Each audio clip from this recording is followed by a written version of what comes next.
What's up, Raid Shadow Legends? Welcome to the video. Glad to have you all here with me today.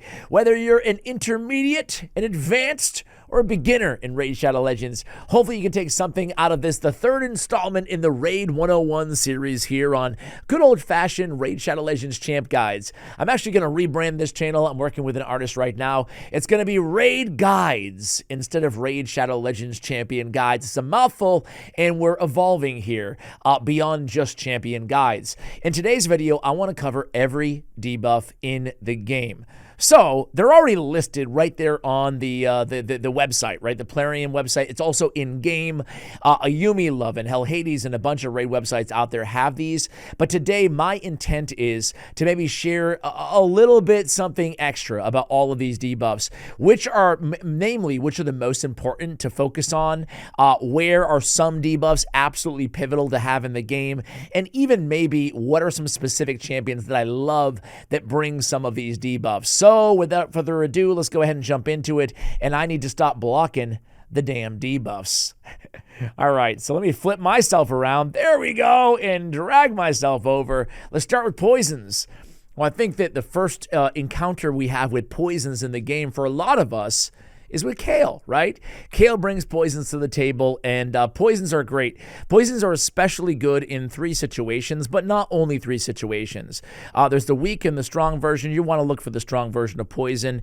Toxic sets bring the weak version at a 75% land rate. Toxic sets that place poisons on the attacker, or when you attack, excuse me, they do not need accuracy to land, so keep that in mind. So when we look at toxic, for example, let me just pull it up really quickly. I won't go this in depth with every single set, but a 75% chance to place a 2.5% poison debuff on the attacker. And again, stuns, toxic, provoke, none of those require accuracy to land from an artifact set, okay?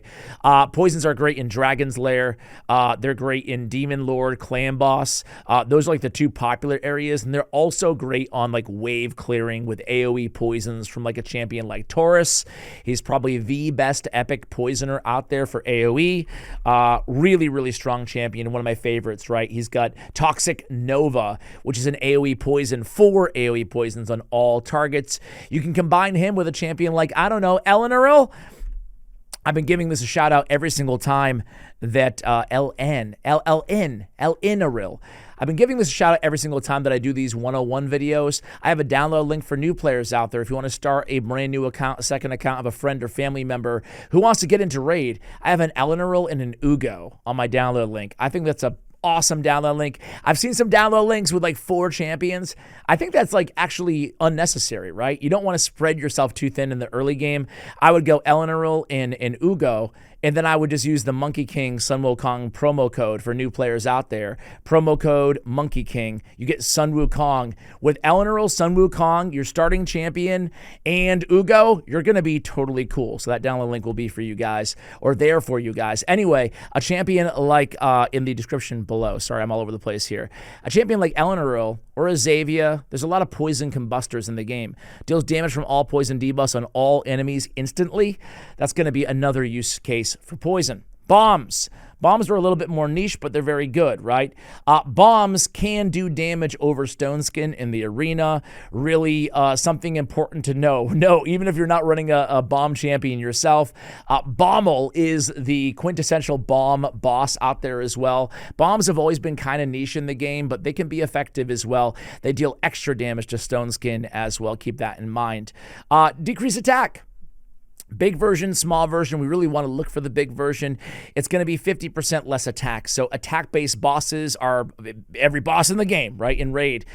So mitigating their damage through this debuff can help your team stay alive. So sign us up. Decrease attack is really seen as one of the fundamental debuffs in the game to minimize the damage coming your way, right? If you're having difficulty with your team wiping against a boss, think about slapping on a decrease attack. Decrease defense is the the quintessential damage escalator debuff, right?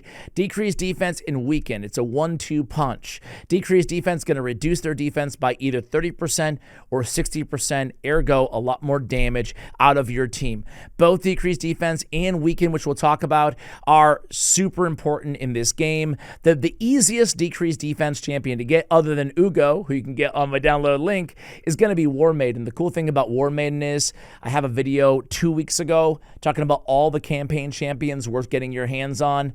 War Maiden, you can get her just by farming campaign. The Dreadlands, you go over here, pick up War Maiden. She's a rare drop, meaning that she's hard to get, but you farm enough any stage, and you'll eventually get your hands on War Maiden. She is the only rare in the game, still to this day, 6-7 years into the game, that has an AoE, big version decreased defense, on a 3-turn cooldown when booked. So you want to book her out as well. So she's going to be your easiest way to get your hands on decreased defense in the early game. Decreased speed, I actually consider this one of the, again, essential debuffs in the game. I don't leave home without it. I think decreased speed is insanely important to have on all of your teams, because decreased speed is going to help you mitigate damage, because the boss is going to be going less frequently, or the waves or whoever you're going against are going to be going slower, obviously, right? And it's going to allow you to do more damage in the meantime as well, especially when you get to the mid and the late game. You're trying to min-max your damage against clan bosses. It's going to be amazing to have some decreased speed on your side. More turns for your team, less turns, for the boss that you're going against. Decreased accuracy. This is going to reduce the accuracy of the boss, ergo allow you to potentially resist some more of their debuffs. It's a nice debuff to have. I wouldn't call it an essential debuff to have. Decreased crit damage. Decreases the crit damage of the enemy by 15 or 25%. I don't think it's a very powerful debuff. Most bosses in the game only have 15% crit rate, right? So the crit damage itself, it's not going to make that much of a difference. If they crit, you're probably going to die, or maybe you won't, but having that decreased crit damage is not going to make a huge impact. But of course, everything does add up, so it's not entirely useless. Decreased crit rate actually is pretty solid because of what I just told you guys. Bosses have 15% crit rate in this game. Critical hits on bosses, we think of them a little bit differently than we do on champions, right? Decreased crit rate on a champion, probably not going to be that effective. We're taught, and it's good, to crit cap our champions, meaning to take our champions all the way up to 100% crit rate, right? But bosses are different. When they critical hit, you feel it. They smack. It can wipe your entire team, right? So decreasing their crit rate by 15% is actually going to be very valuable in terms of damage mitigation. It's not an essential debuff, but it's nice to have. Stun is the best or second best, it depends on what you need, but one of the best CC debuffs in the game, right? They're going to lose their turn, and cooldowns are also not going to be refreshed when they lose their turn. So they lose an entire turn and they get no productivity out of it. There's no penalties or anything like that. There's stun sets in the game that have an 18% chance at landing a stun, as well as a mastery called Fearsome Presence. Whenever you want to use a stun set in this game, you should at least consider using Fearsome Presence as your tier 6 mastery. That's going to increase the chance of landing a stun. Same thing applies from sleep, day sets, freeze sets, provoke sets, right? It's going to increase by 5%. It doesn't sound like much, but 18 to 23% is really strong in terms of the extra odds at landing those debuffs from the stun set, artifact set, excuse me. So stun is the creme de la creme, the best S tier CC. Freeze. Champions with freeze is the same thing as stun, basically, right? But the champions with freeze only receive 75% of incoming damage. Freeze is still an insanely good debuff. Again, you don't get cooldowns refreshed. They lose their turn. However, they do have some damage mitigation. If you're frozen, I guess that frost kind of sucks up more damage or something. I don't know. So it's not as good as stun, but it's still very good. Now we're going even more down here. Sleep is the weakest of the CC debuffs, but it's still not useless. It does have utility, especially in the arena. The champion with this debuff is unable to act for, usually 1 turn. Cooldowns are also not refreshed while sleep is active. Continuous heals, poison, HP burns work as normal while the champion is asleep. So do passive skills that heal the champion. The debuff can be removed by taking damage. So when you put somebody to sleep, all it takes is a little flick of the wrist or finger or something to wake them up, right? So sleep is still amazing. Sleep is an essential debuff for Sand Devil's Necropolis, where you need to put it to sleep to land debuffs and do damage and all that good stuff, right? The best sleep champion in the game is actually another campaign farmable rare champion in Muckstalker. I always forget what damn level he's in, though. Is he Godfrey? Yeah, right? Yeah, there he is. Muckstalker, the Lizard Men. 1 Ash. Come on, bro. Muckstalker has a sleep on a 2-turn cooldown, on a 2-turn duration. Sign me up. He's the best sleep champion, and he's a rare. Single target, at least, right? Sleep is still a very viable strategy in the arena in PvP as well. You can go with a champion like Kymar. Oh, one of the goats. One of the goats. He's got Abyssal Gaze, his second ability. Attacks all enemies, removes all their buffs, and puts them to sleep. Just got to be careful, right? Make sure you don't wake them up. But in the arena, they still lose their turn. Heck, even in wave content, sleep is better than nothing. It's far, far better than nothing. Block active skills. Block active skills will prevent a champion from using any of their active skills, right? So they can use their default skill, right? It's similar in some ways to a provoke, where they can still attack, but they just have to use their basic skill, none of their other skills. But the extra utility of block active skills is, on the pro side for the block active skills, unlike a provoke, you're not forced to attack one champion like you do with provoke. You have to attack whoever put the provoke on you, right? With block active skills, you can choose who you want to attack still. However, the cool thing is about block active skills, if you are the one placing the debuff, is it's the best way to neutralize, other than like a stun, right, or petrification, mythical champions. You go in there and put block active skills, and that also includes the metamorph ability, which switches to their alternate forms. So they're really going to be just kind of locked in terms of what they're able to do. Block passive skills. Block passive skills blocks passive skills from the champion, right? This is a very, very powerful debuff, especially in the arena, specifically in the arena, right? Carnage is probably the most well-known block passive skills champion. It's kind of 1A, 1B. I guess there's 3 that I will really quickly call out. Carnage is amazing. I love this champion. He gets better and better every day. The more I use him, right? I'm just speaking for myself. Is the best speed aura in all arena in the entire game as well. But yeah, he has a block passive skills, can't be removed, as well as a debuff spread in his kit as well. So a great champion. 2 others. One was a previous free champion in the game. She's a Bannerlord, not an elf. Ash. Rhonda. Rhonda actually has block passive skills that can't be resisted on a 3-turn cooldown. A very nice ability here, albeit single target, but very strong. And then the other one is going to be Ramantu. Ramantu has an AoE block active skills on his A3 ability. So if they have a passive, it will be a block passive skills. If they don't, it will be a block active skills. So very, very strong ability on an AoE as well. Hard to find this debuff, but it's very powerful in the arena specifically. Provoke. We talked a little bit about this. Champions under provoke can only attack the enemy, the person who placed it, the champion who placed it, right? So pretty simple, pretty powerful, right? Provoke is also instrumental for the head of decay, so he does not cleanse the other Hydra heads inside Hydra clan boss.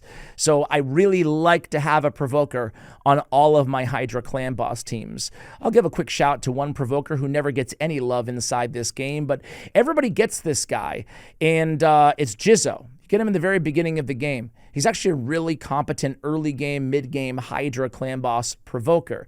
He has a counterattack on his A2, which is nice. But we're here to talk. Does he have extra turn on this one? Yes. An extra turn on his A2. Extra turns in this game are very valuable because getting an extra turn not only, well, gives you an extra turn, but it also allows you to cycle back to your other abilities faster because it will reduce your cooldowns, obviously. That being said, he has a 4-turn provoke, single target, 100% chance at landing it, but it's a 2-turn duration, with the extra turn really allows it to be a 3-turn duration, 2 out of every 3 turns. He's really one of the better provokers out there in the game for a single target provoke situation. I'm talking Magma Dragon or Head of Decay in Hydra Clan Boss. All right, Fear. 2 versions, Fear and True Fear, right? So when you put a Fear or a True Fear on your opponent, it's a 50% chance of losing their turn. It's really one of the weaker CC debuffs out there in the game, but it's still pretty good at the same time, right? It's not as good as a stun where they're guaranteed to lose their turn. It's a 50-50 shot. It's a proverbial coin flip. However, with Fear, if they lose their turn, they still reduce their cooldowns. If, with True Fear, they lose their turn, they also, the skill that they attempted to use will go on cooldown, full cooldown. So they miss their turn, and the skill that they would have used should they have not missed their turn, it's going to go on cooldown. That's very, very strong. Fear and True Fear has new utility as a trial debuff for Chimera Clan Boss, so it's not as bad as it used to be. And it got a hell of a lot better with the introduction of the last fusion at the time of this recording, and that is Fabian. Lord Entertainer Fabian, are you right in front of my face, man? Where? Oh, right there he is. Okay. Fabian has Fear and True Fear everywhere, especially on this disgusting passive. Very annoying. When an enemy is revived, place a True Fear debuff on that enemy for 2 turns. Woo! That's strong. That's strong, right? So it's not the strongest CC debuff in the game, but it's still strong, if you get what I'm saying. Heal reduction. It prevents them from being healed. There's 100% heal reduction, which will, negate all heals, and a 50%, which will negate, obviously, half of heals. Heals will be cut in half. Heal reduction is good for Amos, who is the Cursed City kind of end boss or mid boss or whatever you want to call him, right? He needs that heal reduction on him. It's one of the more essential debuffs to have on your team when you take him down. One of my favorites out there, there's a lot of them out there, but I'll give 2 of my favorite heal reductioners in the game a shout out. Actually, let me give 3 a shout out here. My favorite AoE heal reduction in the game is going to be none other than, I just had it at the tip of my brain, but I'm getting old, Oh, Venomage. She's an epic champion, very good. AoE heal reduction, 100% heal reduction. It's 3-turn duration on a 3-turn cooldown. She's the best AoE heal reducer in the game. Moreover, enemies under heal reduction debuffs inflict 15% less damage. You really can't get close to that ability and that synergy when we talk about the passive and the AoE and the duration and the cooldown than Venomage. She is the best. But I will say a rare champion, Coltar, has strong contention to be one of the best, if not the best, sources of heal reduction because it's on her A1 ability, and it's a 4-time hitter.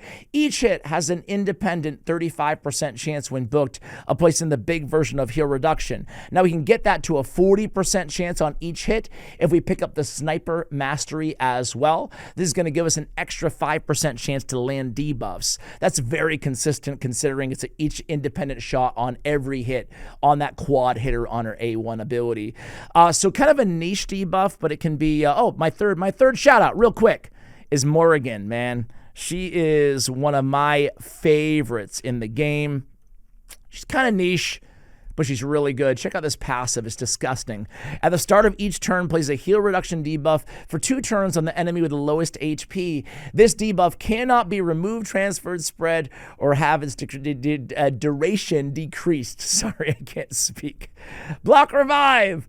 This debuff blocks revive effects. Block Revive is a debuff that you never see really actually in the game because Block Revive usually happens with an attack. Meaning you kill somebody, you land the Block Revive, but they're dead and they can't come back to life, right? So it's a very powerful, especially in PvP, the arena. Revive is the meta in Raid. There's so many good revivers, and to be able to absolutely deny reviving is insanely strong, right? Also, it can be very effective against bosses' minions, right? Get rid of maybe like the Ice Golem's minions or the the Eternal Dragons minions as well, and they won't come back, right? They won't keep spawning over and over again. So Block Revive is a nice ability, even in some PvE situations. Block Buffs. All buffs that are applied by the champion with the debuff are automatically blocked and have no effect, or applied to the champion with a debuff. It's pretty obvious, this one.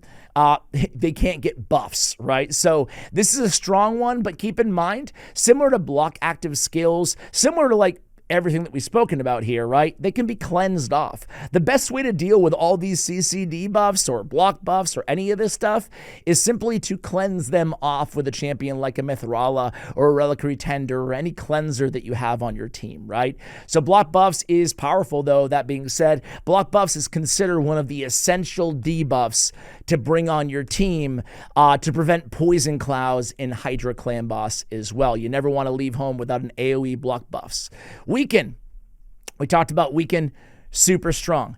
Weaken and decreased defense, as soon as you've been playing for a few months, you really want to get this on every single one of your teams. Now, there's a bunch of champions in the game. It used to be more rare of an ability to have both of these on one skill, but now there's quite a few champions that bring both the big version of decreased defense and weaken on the same AoE 3-turn cooldown. Lydia the Death Siren, way back in the day, I think Draco was one of the few champions in the game that had this. Dracomorph is one of the non-voids, one of the few non-voids that has weaken and decreased defense on the same ability. There's Venus.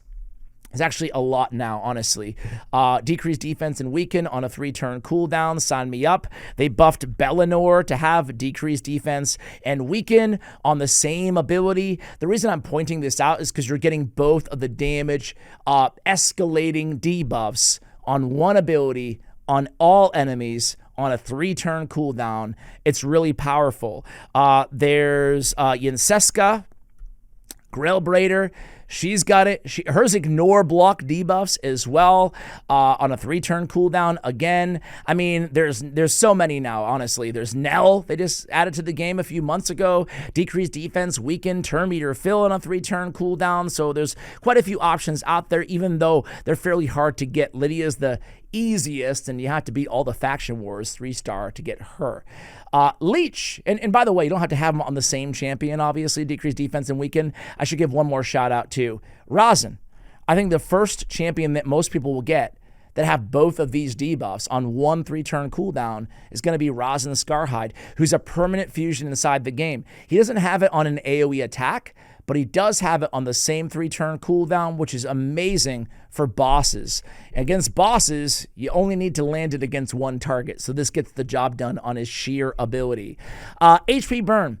HP Burn is really one of the more essential debuffs in the game, but niche at the same time, meaning it's essential in some areas but not all. We're talking about like the Frost Spider or Spider Hard Dungeon or Ice Golem Hard, right? There's quite a few areas where burn is necessary, right?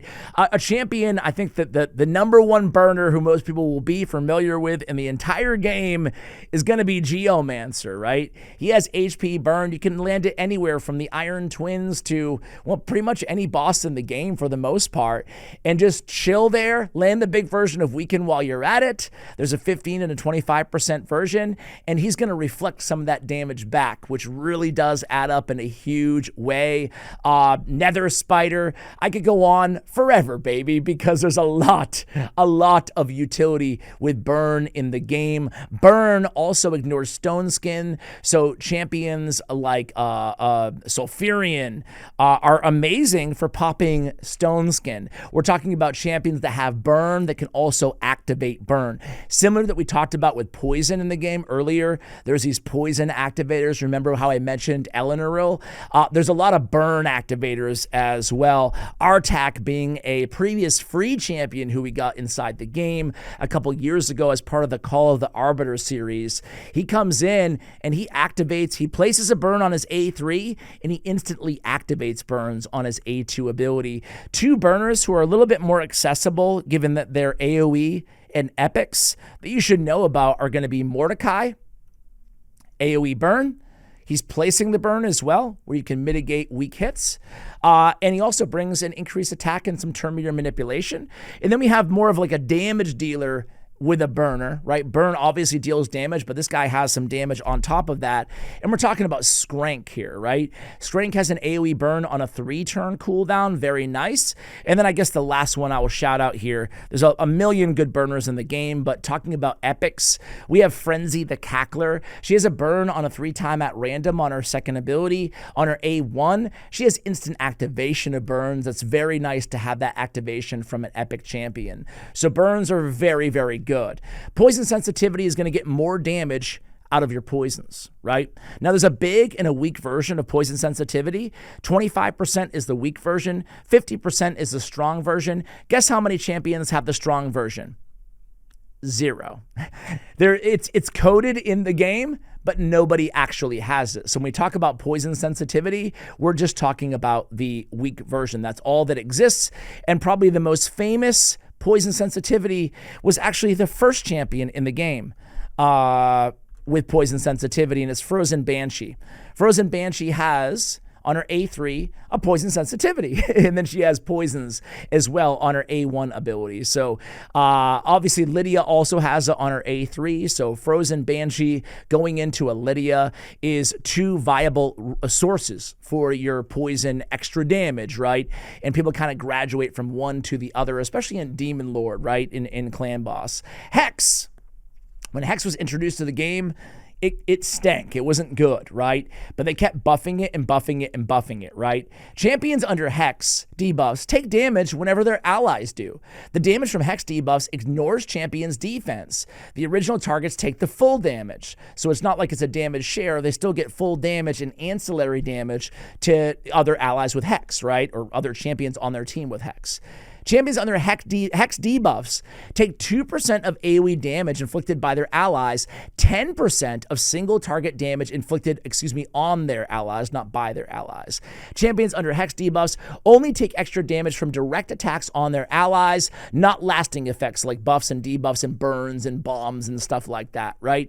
Hex also a powerful way to min-max your damage, an essential debuff or very close to for Hydra Clan Boss as well. Decreased resistance is obviously going to decrease resistance, thus making it easier to land our debuffs against the target. It's not seen as an essential debuff, but when you're struggling to get extra accuracy and land your debuffs, another way to approach the situation is, hey, I can just land a decreased resistance and I can land my debuffs that way rather than having to find or use an accuracy aura or something like that. The only downside is they can still be, stripped away or cleansed away, and, they might only be on a 2-turn duration on a 4-turn cooldown. So it's not entirely dependable to have as dependable as an aura or an accuracy banner would be, right? Dazed. Dazed is a Minotaur ability. Only the Minotaur can use it in the game, so it's not worth really talking about. Decapitated is a Hydra thing. Do they even call it decapitated anymore? I don't think they even call it that. So we'll move on. Petrification. This is the strongest CC debuff, even better than stun in the game, because a champion under petrification will have all their buffs removed and they lose their turn, right? While under petrification, they cannot get buffed. They can't receive buffs, right? And is susceptible to receiving more debuffs. Instant turn effects do not work on champions under petrification, except for the remove debuff effect, right? Basically cleanses. You can cleanse away petrification. Finally, while under petrification debuff, a champion will only receive 40% of incoming damage. However, incoming damage from bombs increases by 300%. You got to be very careful under the bomb. So similar to freeze, there's a big damage mitigation, but you're going to be getting all your buffs removed when you get petrified. You're unable to get more buffs, unfortunately, for the champion that's petrified, right? And you don't get the instant effects or anything like that, right? Very, very strong, right? There's definitely a give and a take between a petrification and a stun. I said it was better out the gate. It just depends on what you need, right? So anyway, let's go to Pain Link. Pain Link, I think is there only one champion in the game that has Pain Link? Is it only Gizmak? I think it's only Gizmak that has Pain Link. So we won't spend a lot of time going over it, but Pain Link is an ability that's actually really strong, right? Plays a Pain Link on the target for 2 turns. Can't be removed, resisted, or blocked. When calculating the damage of the Pain Link debuff, 75% of the attacker's skill multiplier is reflected. The damage inflicted by Pain Link will ignore 100% of the target's defense, right? So whoever's under that Pain Link is going to be taking 75% of the attacker's multiplier reflected back towards them, right? So the way it words it here is, the Pain Link debuff causes the affected champion to receive a percentage of all damage received by the enemy who placed the debuff. Enemy receives 100% of the damage inflicted to them. The amount of damage received depends on the enemy who places it. If it was Head of Suffering, Pain Link debuff causes the affected champion to receive 15%. However, in a situation like Gizmak, it's 75%. It can't be blocked or removed or have its duration, yada, yada, yada. If a champion is under Pain Link and a block damage, they won't receive damage from the Pain Link debuff. So there you go. Smite.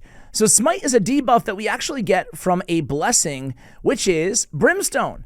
Whenever this champion attacks, each hit has a chance to play Smite for 2 turns, and that chance goes from 15% all the way up to 100% chance of landing that Smite, okay? So Smite at 6 stars, by the way, doesn't require accuracy. It's a guaranteed, so it cannot be resisted on the 6-star Brimstone. Smite champions under Smite will be hit by a meteorite when they use an active skill. The meteorite, I can't say that damn word. The meteorite, come on, Ash, is equal to 25% of the affected champion's max HP, but that can be mitigated by boss max HP mitigations, right, on their passives. It will inflict damage to all other enemy champions equal to 5% of their max HP. Only 1 Smite debuff can be active per team at any point. They actually nerfed a Smite pretty early on, but it's still a nice way to get extra damage, similar to the way that we look at like a War Master proc or something like that.